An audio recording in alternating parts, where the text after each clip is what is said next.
మీ business ఏదైనా మీ ఊర్లో promotion చేయాలంటే అది సుమన్ టీవీతోనే సాధ్యం. ఇప్పుడే సంప్రదించండి.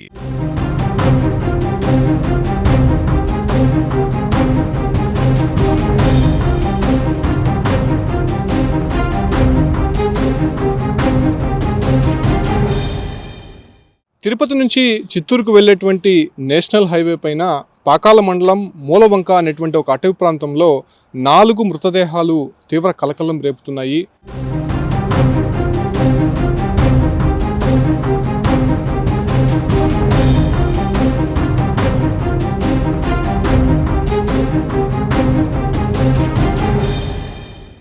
ప్రస్తుతం నేను అదే ప్రాంతానికి వెళ్ళే ప్రయత్నం చేస్తూ ఉన్నాను. ఇక్కడ గాదంకి టోల్గేట్ నుంచి పక్కనే ఉన్నటువంటి రాజుగారి ఫ్యామిలీ డాబా, అంటే ఈ డాబాలో నుంచే ఈ యొక్క అటవీ ప్రాంతం లోపలికి వెళ్లాల్సి ఉంటుంది. చూడొచ్చు, చాలా దట్టమైనటువంటి అటవీ ప్రాంతంలో ఆ 4 మృతదేహాలు కనిపించాయి.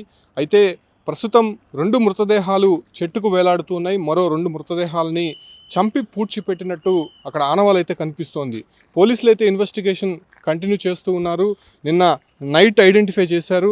సో ఆ తర్వాత వాళ్ళంతా కూడా వెళ్ళినటువంటి పరిస్థితి. సో ఇదే ప్రాంతం గుండానే వెళ్ళాల్సి ఉంటుంది. మనం చూస్తున్నాం రాజుగారి ఫ్యామిలీ డాబా, అంటే ఈ ఒక్క ప్రాంతం నుంచే ఆ ఒక్క అటవీ ప్రాంతం లోపలికి వెళ్ళేందుకు మార్గం అయితే ఉంది. చూడొచ్చు, సో ఆ ప్రాంతం గుండానే వెళ్ళేటువంటి సందర్భం అయితే కనిపిస్తుంది. అయితే వీళ్ళు తమిళనాడుకి సంబంధించి తంజావూరుకి చెందిన కలై సెల్వన్ అనేటువంటి వ్యక్తిగా ఐడెంటిఫై చేశాడు. ఎందుకంటే అతని దగ్గర ఉన్నటువంటి ఒక డాక్టర్ ప్రిస్క్రిప్షన్ ద్వారానే అతన్ని ఐడెంటిఫై చేసినట్టయితే తెలుస్తోంది.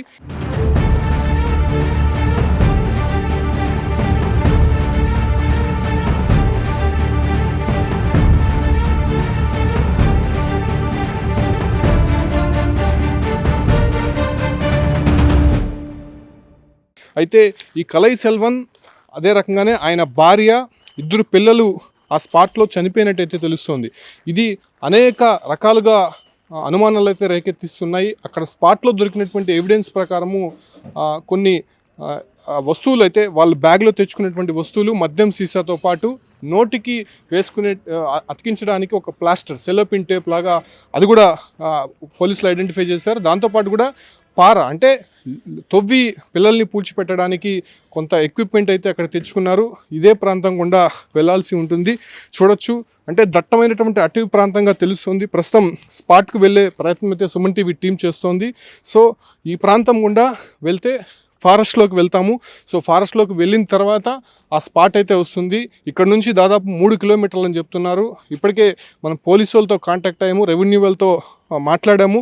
అక్కడ వెళ్ళలేనటువంటి పరిస్థితి, అంటే దారి కూడా కరెక్ట్గా ఐడెంటిఫై చేయలేము. సో వాళ్ళని ఎవరైనా మనం హెల్ప్ తీసుకొని మాత్రమే ఈ ఫారెస్ట్లోకి వెళ్ళాల్సి ఉంటుంది. సో వాళ్ళని కిందకి ఒకరు వస్తున్నారు కాబట్టి మరో టీం కిందకి వస్తుంది ఆ స్పాట్కి వెళ్ళి. సో వాళ్ళ ద్వారా మళ్ళీ మనం వెళ్ళే ప్రయత్నం చేస్తాం. ఇప్పటికే అక్కడ ఉన్నటువంటి పోలీస్ డిపార్ట్మెంటు, క్లూస్ టీం కావచ్చు, అంటే డాక్టర్స్ టీము, రెవెన్యూ డిపార్ట్మెంట్ మొత్తం అందరూ కూడా అక్కడికి చేరుకున్నారు.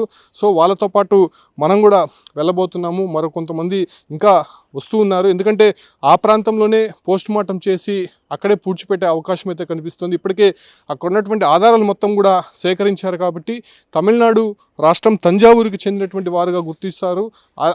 అయితే ఇక్కడ అనుమానాలు ఏంటంటే ఈ ప్రాంతం నుంచి, అది కూడా నేషనల్ హైవేకి దాదాపు 3 కిలోమీటర్లు దట్టమైనటువంటి అటవీ ప్రాంతంలోకి ఎందుకు వెళ్ళి సూసైడ్ చేసుకోవాల్సిన అవసరం ఎందుకు వచ్చింది? సూసైడా లేకపోతే మర్డరా?